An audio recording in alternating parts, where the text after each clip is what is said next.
Hello tout le monde, on se retrouve avec un tout nouveau tutoriel concernant la surjeteuse PAF Admire 1000. Il s'agit des différents points que vous pouvez faire avec le convertisseur à deux fils.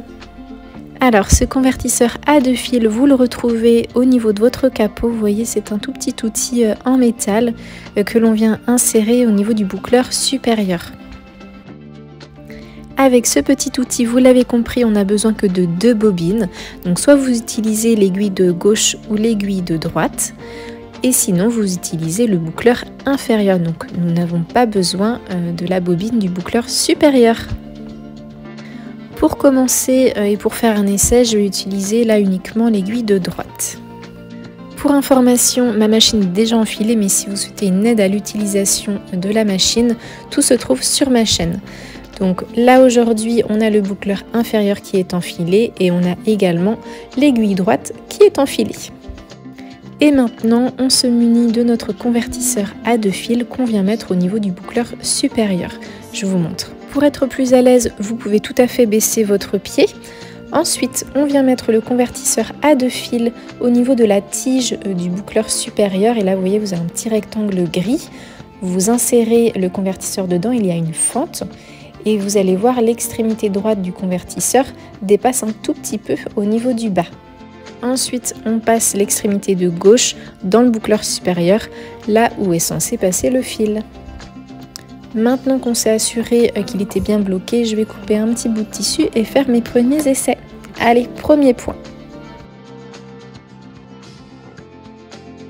Ce qui est chouette avec la notice, c'est que tous les points sont notifiés, mais également tous les réglages. Donc je vais vraiment faire stricto sensus les mêmes réglages que ce qui est noté. Donc on commence par le surjet à deux fils étroits. Et vous voyez, donc tout est noté au niveau de la longueur du point, la largeur de coupe, les tensions de fil, savoir s'il y a une languette de point, etc., etc. Pour le surjet à deux fils étroits, la largeur de coupe est de 6. Longueur de point à 2,5 et il nous faut la languette de point B. Donc c'est bon, je l'avais déjà placée auparavant, c'est celle que j'utilise le plus souvent par rapport au surjet que je fais habituellement. Et enfin les tensions de fil, donc pour l'aiguille droite il me faut une tension à 1 et pour le boucleur inférieur il me faut une tension à 8,5. Très important à savoir, mettez bien le fil du boucleur inférieur au-dessus du convertisseur à deux fils. Voilà, j'en ai fait l'expérience, en fait le convertisseur à deux fils s'est enlevé au moment où j'ai cousu. Allez, c'est parti pour un premier essai. On va voir ce que ça donne donc sur du coton. Bon, le résultat est mitigé comme vous le voyez. Alors je pense que ça vient de la largeur de coupe. Donc je vais essayer avec une largeur à 5.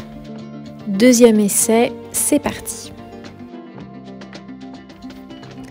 On le voit, hein, le surjet est beaucoup plus joli, donc c'était bien une question de largeur de coupe.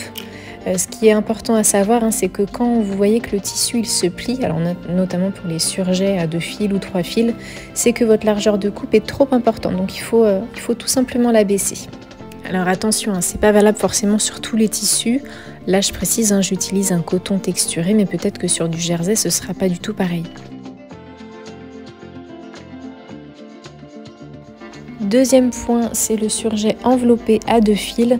Donc moi je prends celui qui est étroit puisque j'ai déjà mon aiguille droite, mais vous pouvez aussi prendre l'aiguille gauche. Et ensuite je vais suivre tous les réglages indiqués.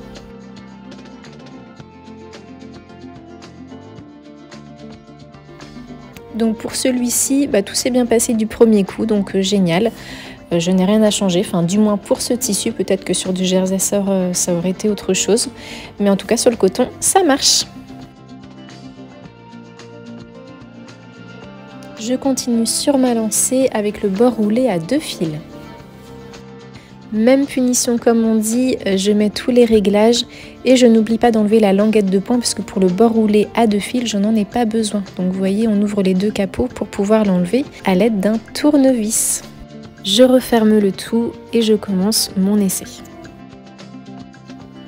Bon, vous le voyez, le résultat est aussi mitigé, donc je vais essayer avec une largeur de coupe de 5.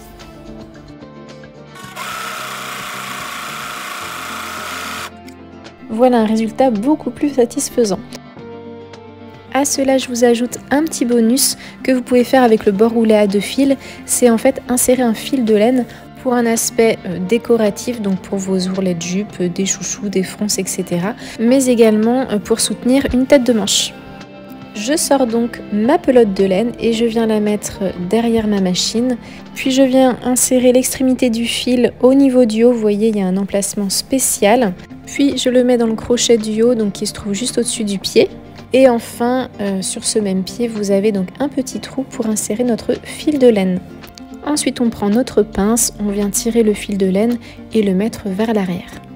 Allez, je démarre, mais cette fois-ci, je suis avec un coupon de jersey. Ça s'y prête beaucoup mieux qu'un coton, hein. J'ai déjà fait l'essai, donc je vais vous montrer ce que ça donne. Le résultat est vraiment trop joli et moi j'ai trop hâte de vous présenter mes prochains tutoriels parce qu'il y aura du bord roulé à 2 fils avec le fil de laine, je vous le certifie. On continue avec le 4e point, c'est le bord étroit à 2 fils.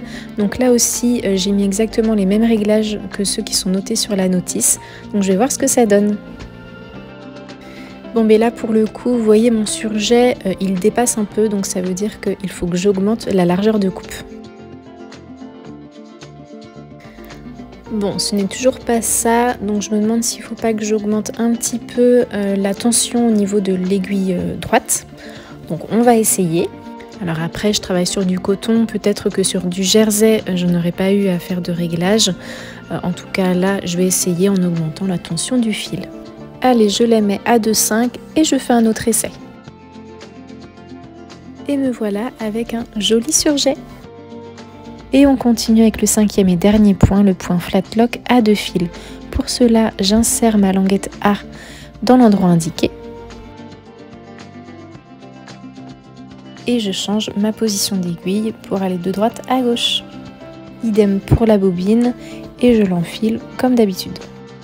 Pour ce type de point, c'est vraiment le jersey qui va s'y prêter le mieux. Donc j'utilise un petit coupon de jersey blanc que je plie en deux parce qu'en fait le point flat lock va en même temps assembler et faire un effet décoratif sur le dessus. Je vais vous montrer juste après. Les réglages utilisés sont bien ceux qui étaient sur la notice. Donc je vais regarder en écartant le tissu. Et bien cela me paraît pas mal du tout. Ça fait donc l'effet décoratif sur le dessus. Et en même temps ça a assemblé et ça fait donc un beau surjet sur l'envers. Et là vous allez me dire mais ça tient pas du tout ce point là. Et bien je vous fais un petit test en étirant le tissu et franchement ça tient vraiment très très bien.